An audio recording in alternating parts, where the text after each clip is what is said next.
राधानगरी तालुक्यामध्ये पावसाची संततधार सुरू आहे, तुम्ही पाहताच आहात। धरणावरती 72 mm पाऊस झालेला आहे। धरणाचे 7 दरवाजे ओपन झालेले आहेत। राधानगरी धरणातून 11,500 क्युसेक विसर्ग सुरू आहे आणि दूधगंगा धरणामधून एकूण 20,000 क्युसेकचा विसर्ग सुरू आहे। राधानगरी तालुक्यामध्ये एकूण 8 कुटुंबातील 24 व्यक्तींचे स्थलांतर त्यांच्या नातेवाईकांकडे केलेले आहे। 2 जनावरांचे स्थलांतर लगतच्या गोठ्यामध्ये केलेले आहे।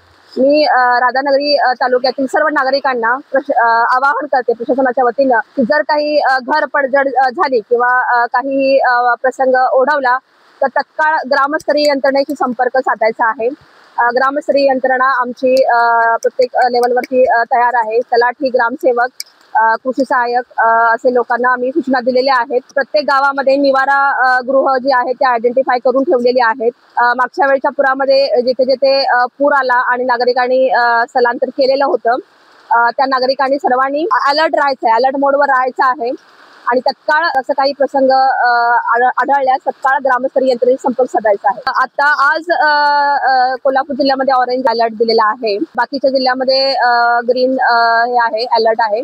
तसं आता सध्या तरी असं काही वाटत नाही की धरणातील मेन हे ओपन करून विसर्ग वाढवावा लागेल, असं आता तरी सध्या काही वाटत नाही। बाळ, फ्रीज मधून श्रीखंड काढ ना। आम्ही पूर्वी घरीच बनवायचो श्रीखंड, त्याची चवच वेगळी होती। आता काय सगळं रेडीमेड। आजी, हे श्रीखंड खाऊन बघ। आज तुझ्या आईनं घरीच बनवलं की काय? हे आहे गोकुळचं श्रीखंड, अगदी जिभेवर रेंगाळणार। जिभेवरच नाही तर मनावरही रेंगाळणार। गोकुळ श्रीखंड, मनावर रेंगाळणार।